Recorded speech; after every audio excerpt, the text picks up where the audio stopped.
Good evening, ladies and gentlemen, and welcome to our first ever virtual Wild, Wonderful Twilight event presented by Back on Track Education. My name is J.C. Carlson. I have the honor of serving as the CEO of the Howell Nature Center. I'm on the shores this evening of beautiful Pleasant Lake, and this is truly a special place. In 2017, when I was looking into the CEO job, I came to HNC as a secret shopper with my wife and kids. I remember walking through the wildlife park and learning about the over 70 Michigan wildlife deemed non-releasable to the wild. I also remember meeting Rose. Rose was a Michigan porcupine, and she had experienced major head trauma after being hit by a car and was blind. But I just remember standing in her habitat in awe of this amazing animal and the unique features of a porcupine. And I also remember seeing how happy she was. She seemed so interested in me and my movements. And I said to my wife, if this organization can provide Rose a sanctuary and a quality of life, then I want to be part of this organization. And the rest is history. I'm excited to lead this organization and share with you tonight our incredible team and our team of wildlife ambassadors and the story of the Howell Nature Center. Our story is driven by our purpose. I hope you'll enjoy learning something new about our mission tonight, which teaches people to be faithful caretakers of one another and the world around us. We are committed more than ever before to helping our community connect with nature and, when possible, our Michigan native wildlife get back to nature. And the path we've designed just for you this evening is based on our wonderful ethos of helping both children and animals to be able to heal, to grow, and be wild for and in nature. Tonight we have Peter Schriemer with us as our fundraiser host. Peter's an award-winning and internationally broadcast television host. He has dedicated his life to helping children and families connect with nature. Peter's a great friend and partner of the Nature Center, and we're excited for him to be your guide tonight. So ladies and gentlemen, enjoy our first ever virtual Wild, Wonderful Twilight event. Hi, I'm Peter Schriemer, and I am excited about this event. Thank you for joining me in supporting the Howell Nature Center. If at any point during this presentation you feel led, you can donate by text. Together, we're going to go on the behind-the-scenes look at the clinic here, Michigan's largest wildlife rehabilitation clinic, and the Wild Wonders Wildlife Park to see some animals up close. We're also going to experience some of their outreach and educational programs. So let's get started.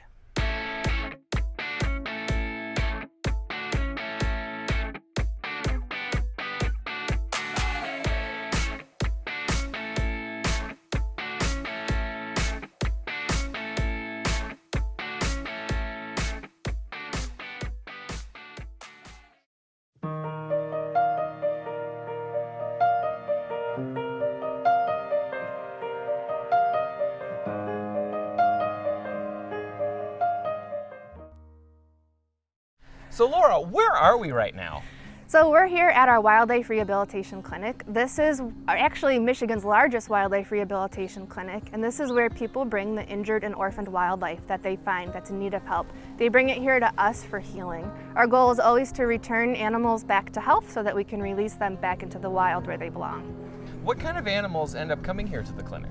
Oh, we see all sorts of species. We'll treat almost any species that's native to Michigan. We've actually treated over 165 species so far this year, all the way from tiny little hummingbirds or deer mice up to bald eagles or coyotes. We really believe that every animal has value, every life matters. We know that every species has a role in the ecosystem, and every individual animal can feel pain and fear. So we really do our best to provide the best care for each one so that they do have a second chance at life in the wild. That's awesome. Now, what are some of the reasons that they show up here at the clinic?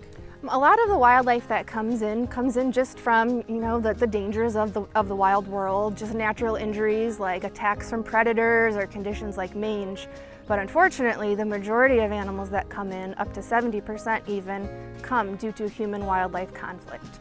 So as humans, we're constantly expanding, developing new areas, and that's causing animals to live in closer proximity to us. So just through the nature of that, we're injuring them. They're getting hit by cars, attacked by our cats and dogs, birds fly into buildings or windows, animals become entangled in things like fishing line or even soccer nets, ingest foreign objects, even lawnmower accidents. There's just a whole number of things that inadvertently humans are causing. So we really want to be part of that solution. So that's a huge reason why we're here. Well, it sounds like a really big operation. How is this place funded? So we're funded using revenue and donations and grants. Each animal that stays with us, it costs approximately $80, and we so far this year have already treated over 4,000 animals. So with no government funding, we rely very heavily on the donations that we get. That's really cool. I mean, this is an amazing operation that's going on here. So how about we go inside and get a behind-the-scenes look at the fascinating world of wildlife rehabilitation. A huge thank you on behalf of the Howell Nature Center, its staff and volunteers, to our presenting sponsor, Back on Track, for all that they have done for our event tonight for Wild Wonderful Twilight.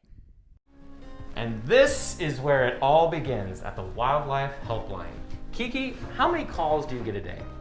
So during peak summer, which would be mostly like June, July, we can get upwards of 200 calls a day about all kinds of different wildlife inquiries. So what kind of calls do you get here? So a lot of them are injured or orphan animals. So people find something out in the wild. It could be an injured adult on the side of the road or on their property, something like that. Or they can find a little baby something that's out in the yard, fallen from a tree, a lot of birds, something like that. So we pretty much educate people on how to deal with those situations and walk them through what would be best for the animal. So it's really about educating people, isn't it? Yeah, so a lot of the Wildlife Hotline is purely education. A lot of it is property owners calling us about wildlife that they don't necessarily want on their property. We run through the wildlife's adaptations, their roles that they play in the ecosystem, and any myths that are around that animal and why people wouldn't want them around. So we walk them through how to live with wildlife harmoniously, because that's the best thing for both people and wildlife. A lot of the job also is possibly reuniting with parents, because the parent is always the best one to take care of the baby. And sometimes animals fall. With squirrels, we can pretty much just put them in a box where they found them and then wait for mom to come back down, and then she'll actually pick the baby back up and put them in the nest, which is awesome for everybody, and it doesn't need to come in.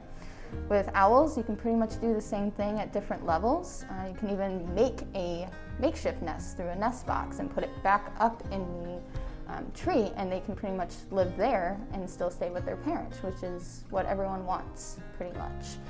Seeing success stories like that really shows what kind of big difference for wildlife we can make.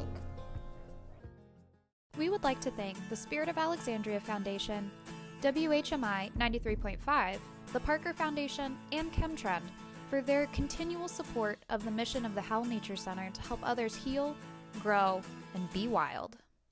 So Heather, what does the process look like when an animal shows up here? Yes, so initially when an animal first comes in, they go into our isolation room. The capture process and transport can be very stressful, and we want to try and minimize that as much as possible. So this gives the animal a time to decompress. We can provide heat if needed, and then from there we'll move on to doing their initial exam. Right now we're in the exam room. So when any animal comes in, they're going to get an initial intake exam, and that's when we can assess their whole body condition. We can find any injuries, see how they're doing, and then progress with any sort of treatment plan.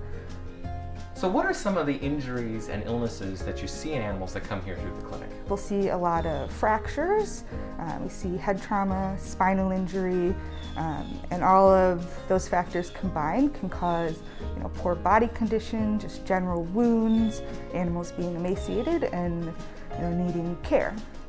So how do you diagnose and treat these patients that come through? So every animal gets an initial exam, but through that we examine their whole body, and we can bandage any fractures, do wound management, provide medications, and then continuously we'll do rechecks, typically weekly, to make sure their care is progressing and they're hopefully improving.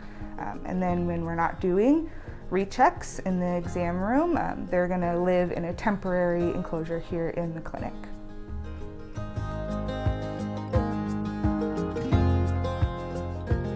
Right now we're in the large animal room.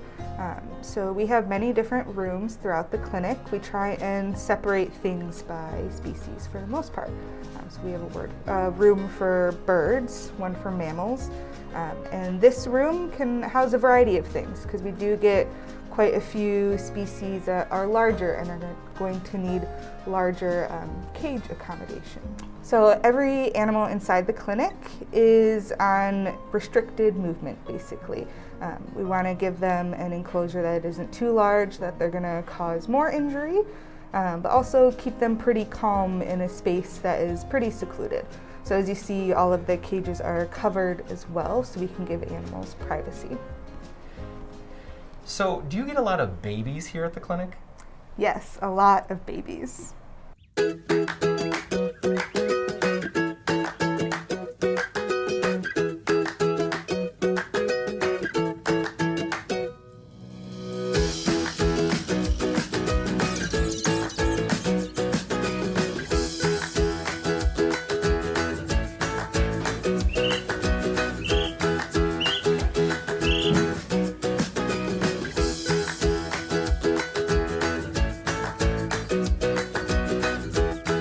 Because we get such a variety of babies over the summer, that means care is going to be very different for each species.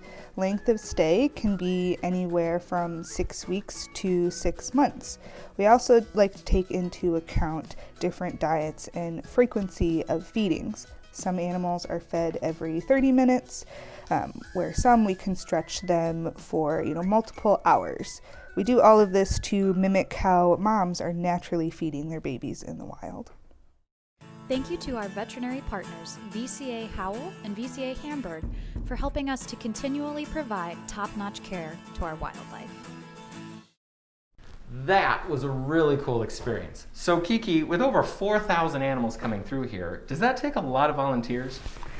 Definitely. It takes an army to take care of the 4,000 plus animals a year that we take. We definitely could not do this without our volunteers. They help us with basic husbandry, so cleaning cages, diet preps, fulfilling nice enrichment for behaviors that we want to see out in the wild. And they really do the mundane tasks too that really help, laundry, dishes, sweeping, cleaning. These animals can make a real heck of a mess, so they definitely help us, and we definitely could not do this without them.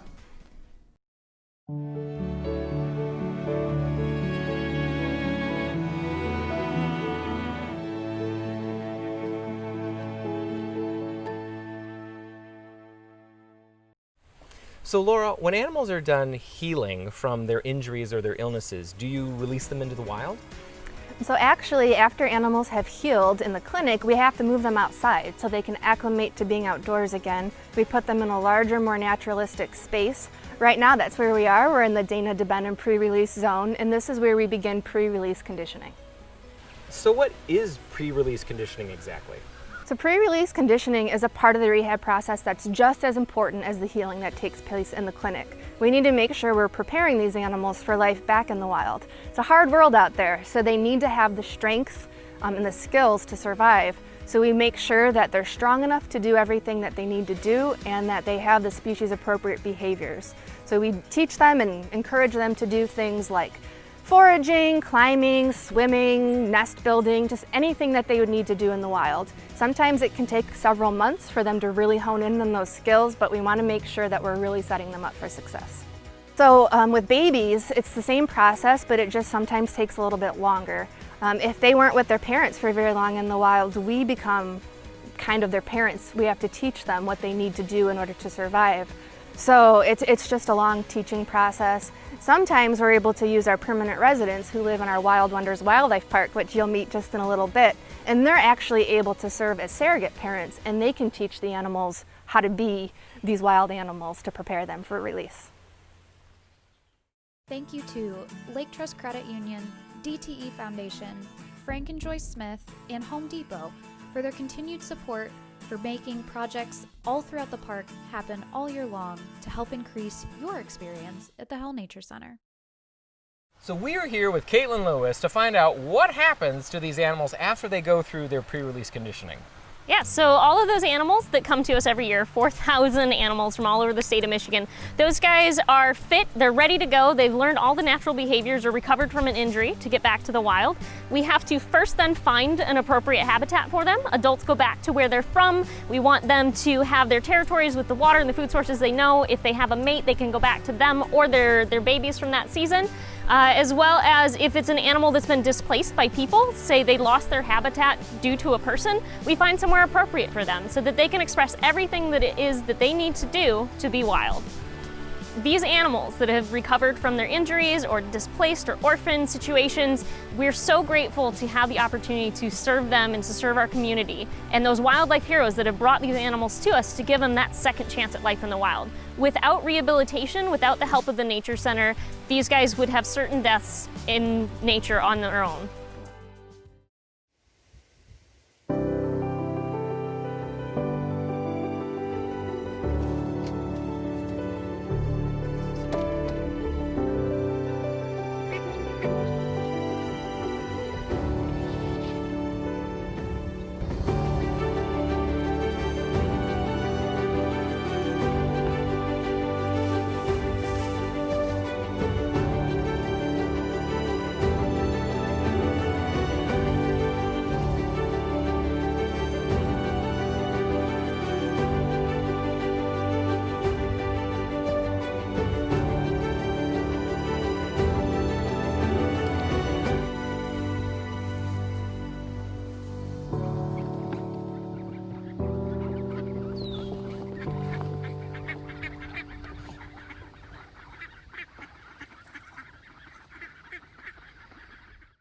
So Caitlin, when animals are not able to be released, where do they go? So since 1982, our Rehabilitation Clinic has served wildlife from across the state of Michigan. So hundreds of thousands of animals have gone through our doors. When they can't be released to the wild, there are a couple of options, but the most positive one is that we can find them a forever home. In the case of Wild Wonders, which was created in 1995 as it stands today, that wildlife park serves as that opportunity for them to continue their lives, to live them out in whatever capacity they can, whether they have 4 legs or 2, feathers, fur, scales, those animals will be cared for and given chances to express their natural behaviors, to live their life to the fullest here in a captive setting that also serves to educate the public. One of those ambassadors would be our eastern screech owl here, Waldo. She actually came to our wildlife park this year. She's a little bit interested in what's going on today, everything around her, but in her case, she doesn't know how to hunt. She doesn't know how to care for herself, and she has inadequate social skills to survive in the wild. So she finds her home here in Wild Wonders and helps to serve the community in conservation education about how to support screech owls and how to help them live in their own backyards.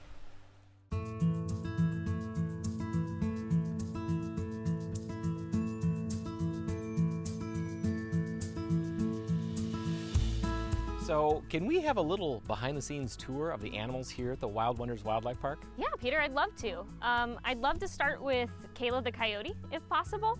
She is one of our most charismatic residents. She was actually kept illegally as a pet for about a month, introduced to other coyotes, and unfortunately didn't wild up enough to be released. So she would be a nuisance animal in the wild, but here she can live her forever best life in our wildlife park, expressing all the things that it is to be a coyote, including howling. 3, 2, 1.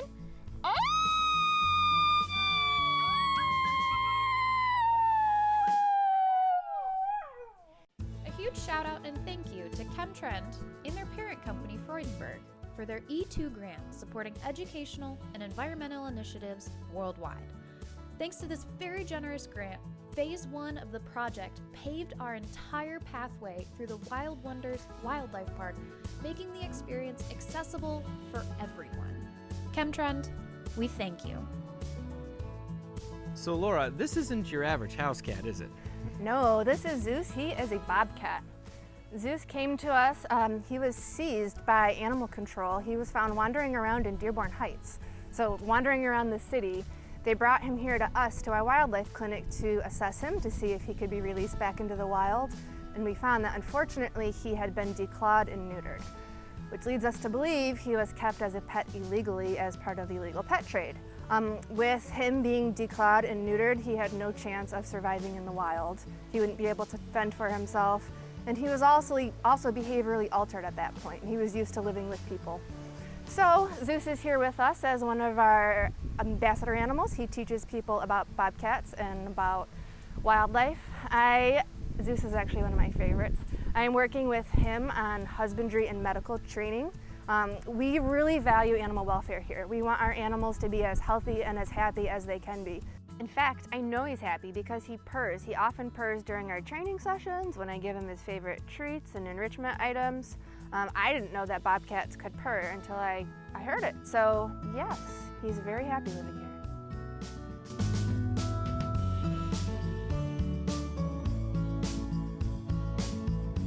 So we are here with Chelsea with another animal ambassador. Chelsea, who do we have here? This is Barney the Eastern Box Turtle. He is here with us because he was kept illegally as a pet for 15 years. Because turtles have a very strong homing instinct, if we were to re-release him, he would try to find his way back home, which could cause a lot of conflict if he's crossing roads and going to dangerous places. That is a big problem with turtles. You often find them crossing the road and they don't necessarily know that cars are coming, so you always want to be careful, but that's why Barney's here with us.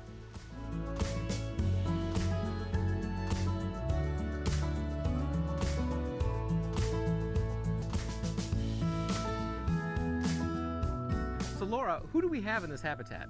So here we have our gray foxes. They are with us because they were actually kept probably illegally as a pet.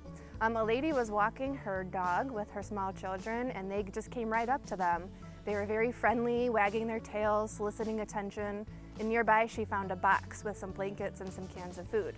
So that leads us to believe they were kept as pets. So once they got here, we evaluated them and determined that they were far too friendly to be returned to the wild. If they were back in the wild, they probably would be viewed as nuisance animals.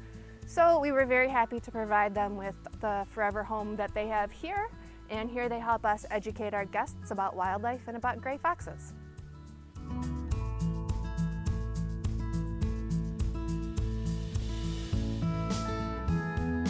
So we're here with Steph with another amazing wildlife ambassador. Who do we have here? This is Yeti, and he is a snowy owl.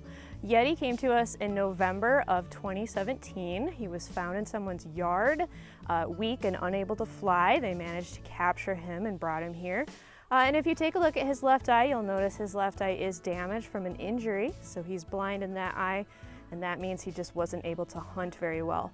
So he ended up staying with us, and he is one of our special animal ambassadors. Now, one really fun thing about Yeti, like many of you, he's a creature of habit. He likes to do things the same every time. So when I go in to go put his equipment on, he likes to go to the same perch, and I have to put it on the same time every time. Otherwise, he gets a little annoyed. So he does like to do everything the same every time.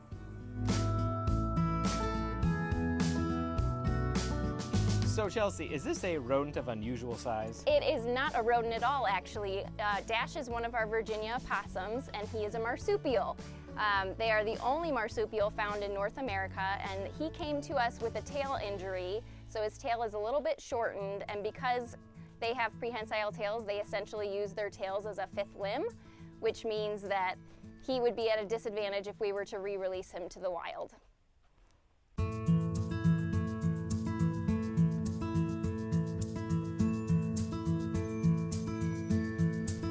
So Evan, who do we have here? This is Rocket the Raccoon, and for Rocket, we are working on doing some very positive humane training with him because he is our newest ambassador animal. Now, he has figured out that I do have almonds in my pouch pocket right here, but I also want to desensitize him to things like touch. Good. So that as we have him in our facility, it's easy for us to work with him and give him proper medical treatment and things like that. So that could be anything from trimming his nails to cleaning his ears. Good. Now, Rocket is with us here at the Howell Nature Center because he was taken from the wild by an individual that thought that they were trying to rehab him. Now, what that looked like is they are not licensed or trained to be a rehabber. Touch. Good. And so for that individual, they ended up not being able to give Rocket the resources that he needed to become a raccoon in the wild. Now, one of the issues we have with raccoons in the public is that folks see these adorable little faces, and let me see if I can turn him around. All right, touch. Good. And they think that they would make really phenomenal pets because, as you can see, they're very interactive, they're very curious, and they're exploring everything with those hands. However, they're not actually great pets because they're still very wild animals. So they are not only scavengers, but they're also predators and explore things with their mouths as well as their hands. So people end up not realizing that they actually are taking a tiny little predator into their home. And without proper stimulation, their brains are so big because they're so smart that they end up becoming very destructive. As he gets better, we will end up asking him to do different behaviors. We might ask him to stand up so that we can get a good look at his underbelly. We might ask him to turn in something like a circle, but there's a lot of things that we can do with this training that can help us make sure that his life is very stimulated and very engaging here in Wild Wonders. We would like to sincerely thank Mulligan Heating and Cooling, Eckert Media, and Peninsulas for their continued support of the Howell Nature Center.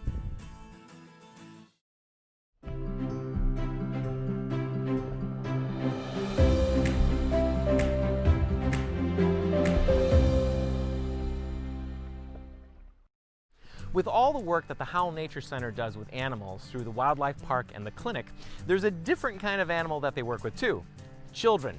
Thousands of children come here every single year for day and overnight nature camps. And to talk a little bit more about Nature Camp, we have Lizzie with us today. Hey, Lizzie. Hi, Peter. Hi, everyone. What can you tell us about nature camps? So, nature camps are a little different than traditional camps in that they provide a space for kids to connect with nature, building a lasting relationship between themselves and the outdoors. Beyond that, we use nature to teach valuable lessons such as environmental education, survival skills such as fishing or shelter building, art and self-expression through crafts and drama, building self-confidence with rock climbing, swimming, and ziplining, and learning to deal with conflict among peers in a healthy way. The best person to share the value of Nature Camp is Ryan Grant, our Assistant Community Engagement and Programs Manager. Thanks, Lizzie. Camp is truly life-changing. Not only do kids learn new skills, make tons of friends while they're at camp, but they fall in love with spending time in the outdoors. And did you know that no child is ever denied a chance to attend camp for their inability to pay? That is just awesome. In just a few minutes, Peter is going to introduce one of our long-standing partners who helps us come to camp and connect with nature, providing thousands of nature camp scholarships over the course of our 10-plus year partnership. And in 2020, helping us provide camp for those kids whose parents were essential workers. It is our belief that in order to protect our wildlife and the environment, it must start with today's youth. The following video says it all. You will see that fun and personal growth that is truly in our nature.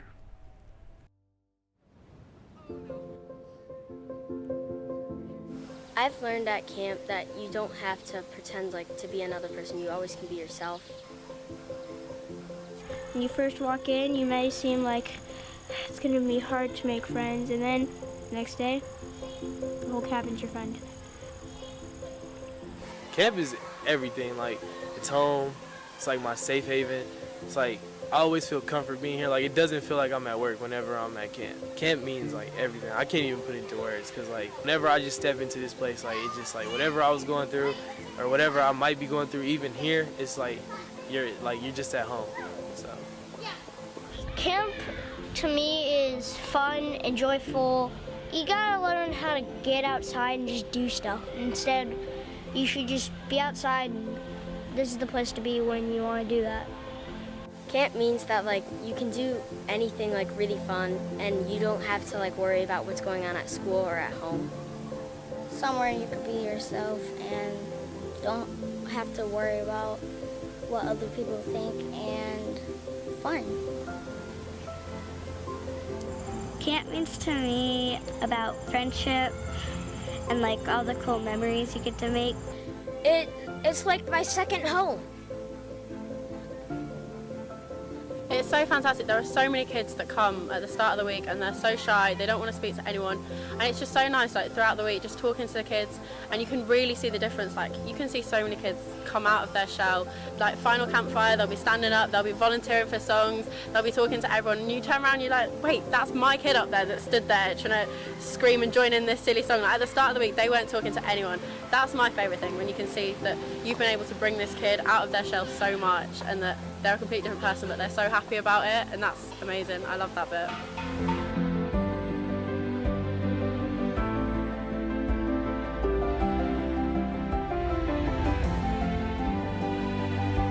I love camp. I love camp. I love camp. I love camp. I love camp. I love camp. I love camp. I love camp. I love camp. Please remember to text to give and work with us and our partners toward building a better future. What we do here at the Howell Nature Center is made possible with support from companies like Premier Pet Supplies and Brighton Ford. Thank you for your continued support. The impact that the Howell Nature Center is having in connecting children with nature is made possible in part by the wonderful people at the Spirit of Alexandria Foundation. Craig and Leah Bennett turned a tragedy into a legacy and paved the way to inspire future generations of naturalists and conservationists with scholarships for overnight camp. Here is their story in their own words.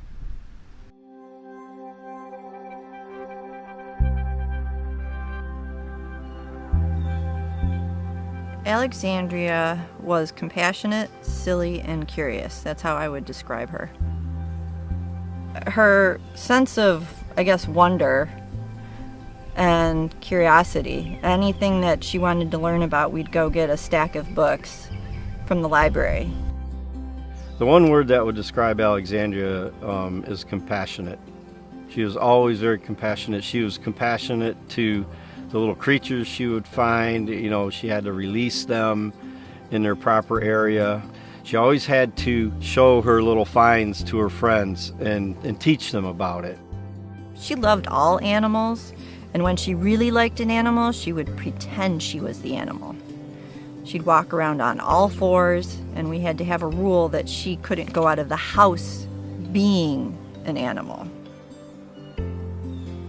She was so passionate about finding new things. She wasn't afraid of bugs and worms and things like that. So I think that's what she loved most about nature, was just the adventure part of it.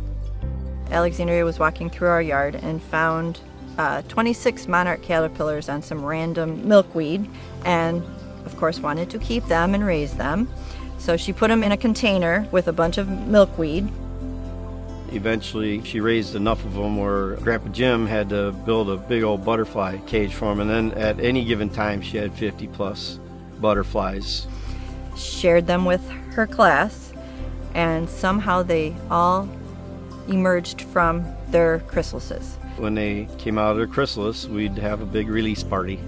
And the most important thing to her, once they were all tagged, was to share them with her neighbor friend and all her classmates at school. That was the most important part to her, to share with her friends. When you meet Craig and Leah, when they start talking about their daughter, smiles start to come naturally. She was an amazing kid.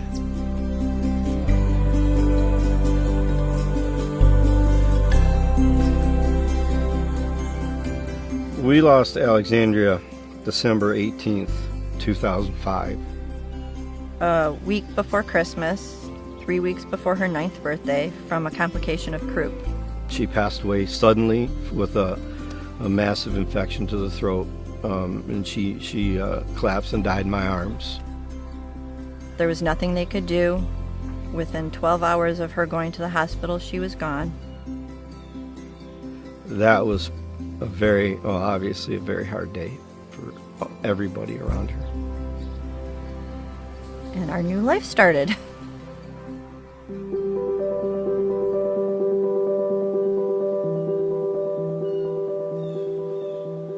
After her passing, her grandparents wanted to start this foundation for Craig and I, and to carry on Alexandria's legacy, knowing how much she loved nature.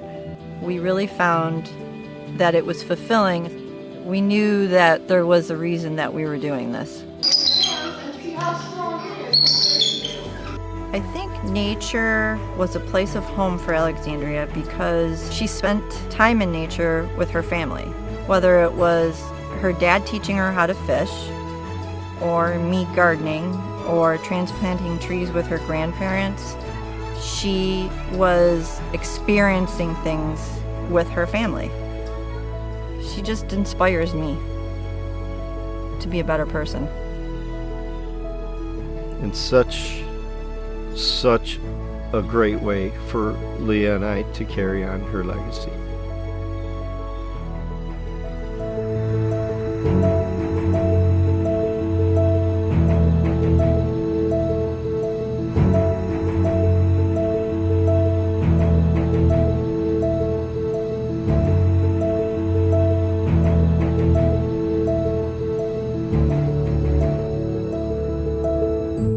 Alexandria's legacy reaches deep into the community in another way.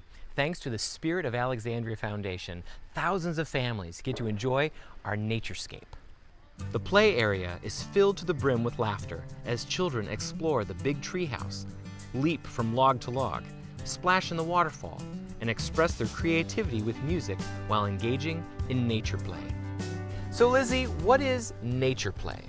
So Peter, nature play is when we provide children an opportunity to engage in unstructured play in an outdoor setting using natural elements like rocks, water, logs, things like that, as opposed to your traditional manufactured playgrounds that you might see at like a school or a playground.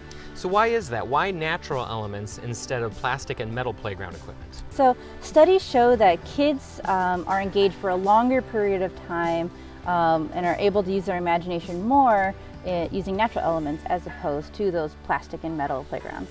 Research has found that when children go to traditional playgrounds, they can get bored quickly as the structures tend to put limitations on a child's creativity, challenge, and flexibility. Whereas a nature playground may have boulders that can be used in different ways, trees that they can climb higher each time, logs to balance on and run over, or even use as a seat. Nature playgrounds are also riskier, which is a good thing. In traditional playgrounds, most risks of injuries have been removed. But studies show that children learn how to assess risk early in their development, and risky play has a lot of benefits. Risky play in early childhood can help develop a child's self-confidence, resilience, executive functioning abilities, and even risk management skills. In fact, injury prevention research shows that engaging in risky play can actually reduce the risk of injury in children. Tonight's event is made possible with support from groups like Wild Bird Unlimited, the Velocity Group, J.J. Jinkelheimer & Co., and NDK Contracting that help us achieve our mission every day. So let's have an animal ambassador break so that we can go explore the treehouse.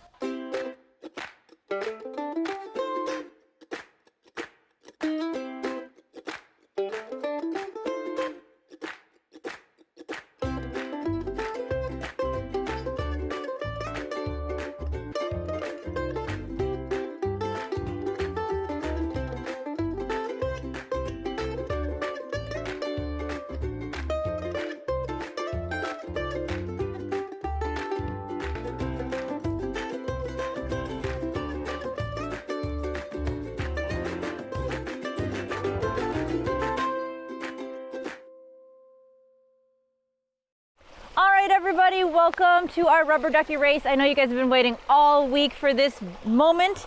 Let's find out who our contestants are. So we have Robin, Superman, Aquaman, The Flash.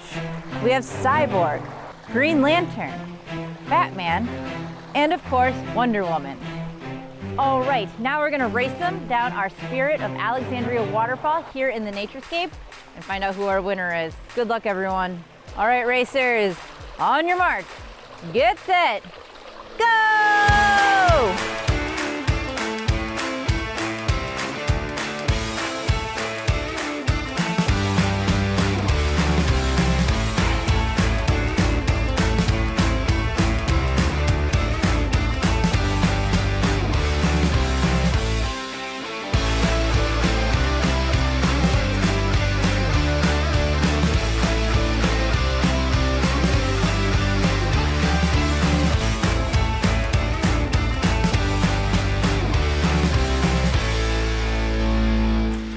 right, let's see who won. Aquaman! Congratulations, winners. Thank you for participating, for your support, and enjoy the rest of the event. On behalf of the Howell Nature Center, we would like to thank Corrigan Propane, First National Bank, and Foguth Financial Group for sponsoring tonight's Wild, Wonderful Twilight. All right, Peter, earlier we met Rocket, our newest animal ambassador, but Tamale, the red-tailed hawk, is 2020's Wild, Wonderful Twilight animal ambassador. And she is a pretty amazing bird. So what does it take for a bird of prey to become a wildlife ambassador?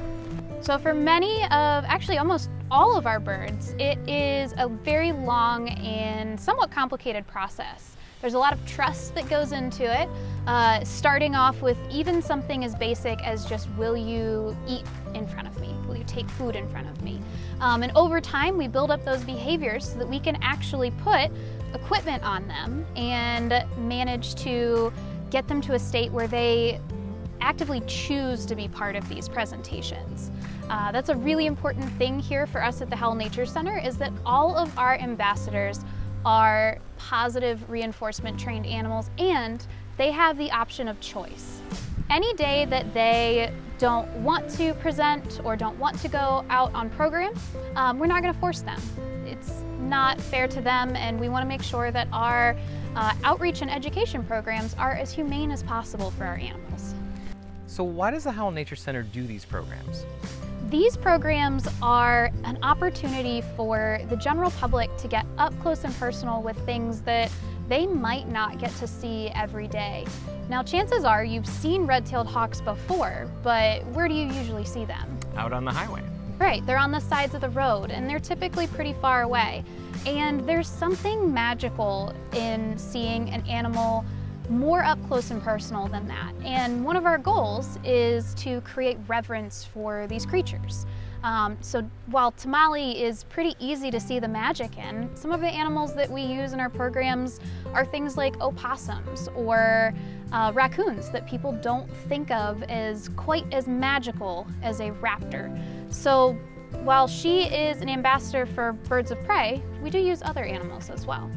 We have seen throughout the years that these programs have become a way to connect with people from all over the state, all the way up north to Mount Clemens, and all the way west to Grand Rapids, all the way east to Detroit, downriver, and even into Canada, and south into Ohio. And through that grand scope, we've had over 1,200 different presentations and humane wildlife encounters, and we have reached over 45,000 different individuals in our wildlife presentations. And so these are often places that are not reached by wild animals. They're places like inner cities and areas that the closest they've ever been to an animal is a pigeon on the street.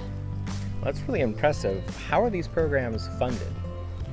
So we do have a fee for a lot of our programs. However, we have some amazing partners like the Spirit of Alexandria Foundation that have worked with us to create scholarships to help bring these programs to places that wouldn't normally be able to afford them.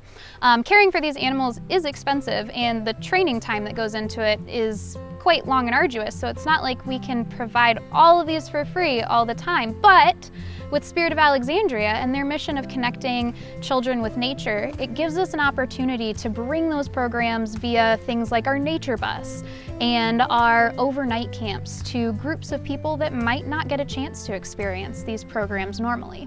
But we also are funded through private donation, and that's where we need you to help us continue to reach more of the Lower Peninsula and beyond as we expand into virtual programs.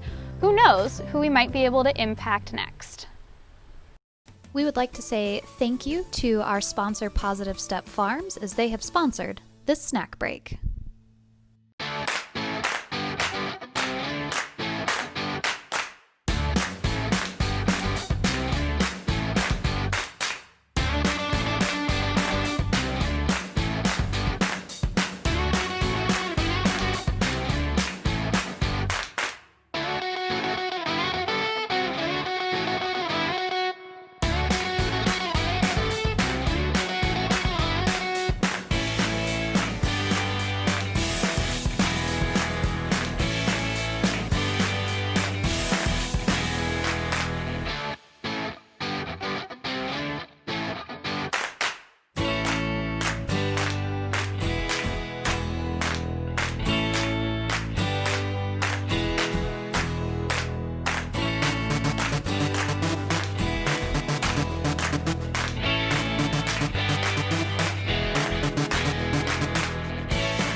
Thank you to Howell Animal Hospital, Carter Family with USI Insurance, Barbara Locks, Bob and Patty Shaw, and Allen's Asphalt Maintenance for being supporters of tonight's event. So one of the jobs that Tamale has is being an up-close example as an animal ambassador during our humane wildlife presentations. And many of those take place here on site at the Howell Nature Center. And if you come to one of our many wildlife-themed camps, then you get an opportunity to hear a little bit more about these beautiful animals. So for Tamale, as a red-tailed hawk, one of the things that we try to help the kids understand is that most hawks that come to our clinic are with us from some sort of human-wildlife conflict. And for red-tailed hawks, that comes from the fact that they are predators of things like small mammals, so things like rabbits and mice. And when we throw our trash out of car windows, or if we even just throw things like a banana peel out the window, those draw small animals to them. And because we mow the sides of our road, that often is an easy hunting ground for a bird that uses that incredible vision to find their food.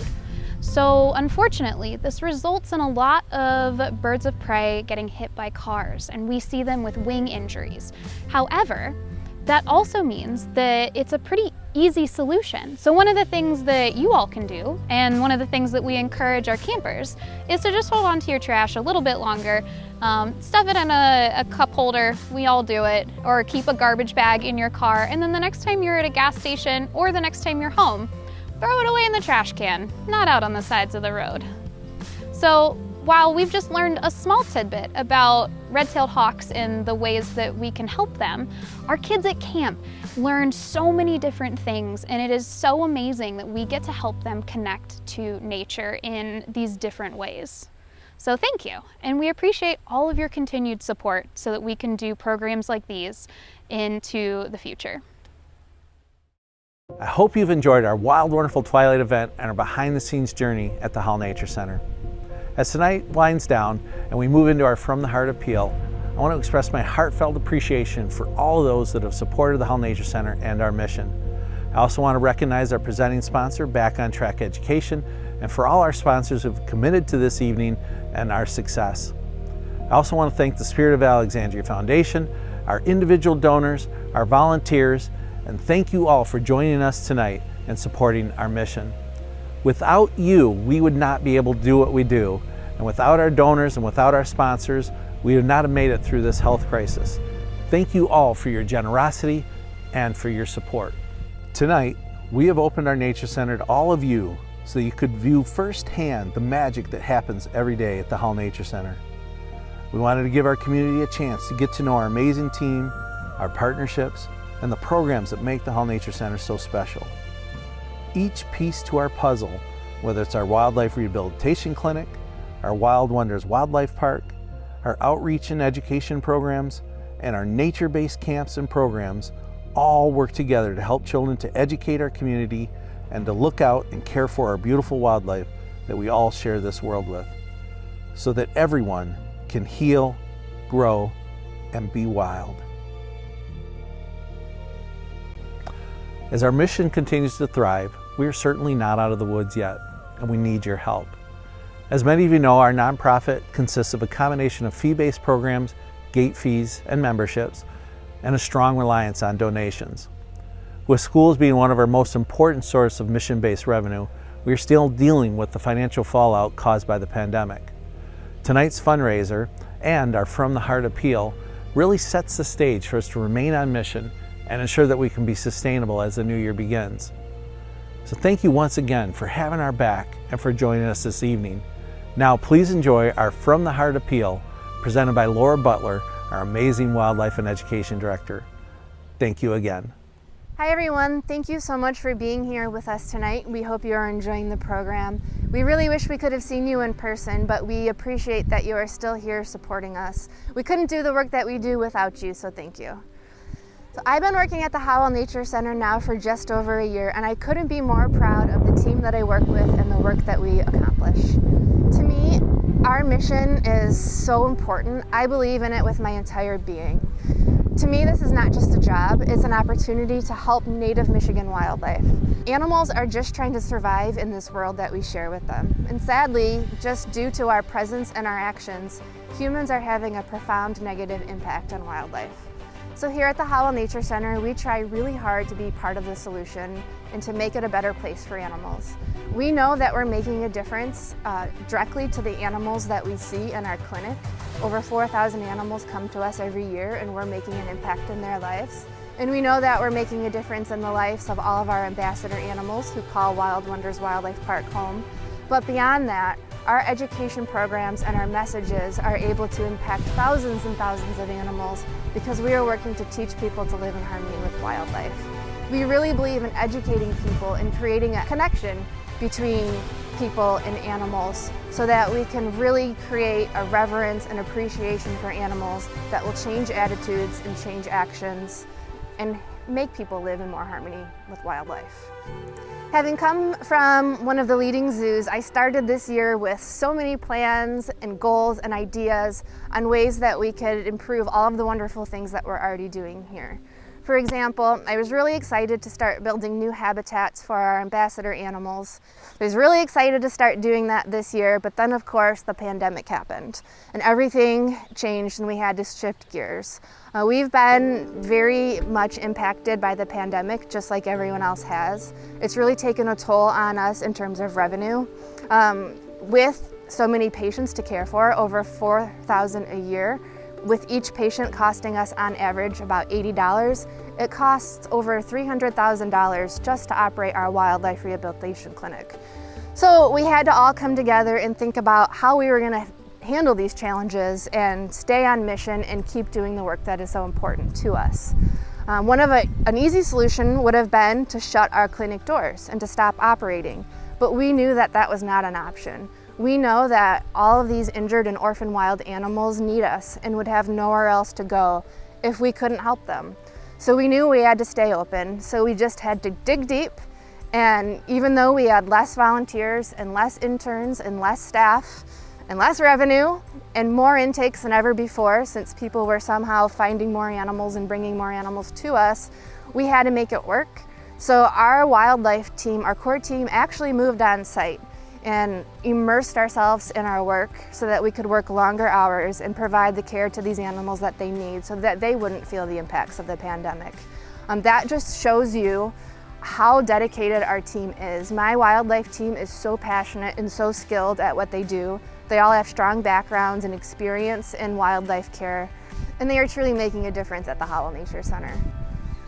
So for those of you who have been involved in our previous fundraising event, our Wild Wonderful Night Gala, you know that we typically have a major project or hook that we're trying to fundraise for. A couple of years ago, with your support, we were able to expand our clinic, and just last year we were able to make improvements to our pre-release area. This year we don't have a major project that we're focusing on. Instead, we're focusing on sustainability. We are more dedicated than ever to our mission. We want to make sure that we remain a resource for our community and for wildlife in need, but we need your help in order to do that. So this year we're asking that you please consider making a donation to support our work so that we can continue bringing wild animals into our clinic and giving them a safe place to heal so that we can release them back into the wild where they belong for a second chance at life. We really hope you enjoyed our program tonight. Again, we thank you so much for your support. We've been floored by the abundance of kindness that we've already received from our community. We can do this together. We're all in this together. We really appreciate you. So please, once again, consider supporting us today, and you can text to give. We hope you enjoyed your night, and thank you.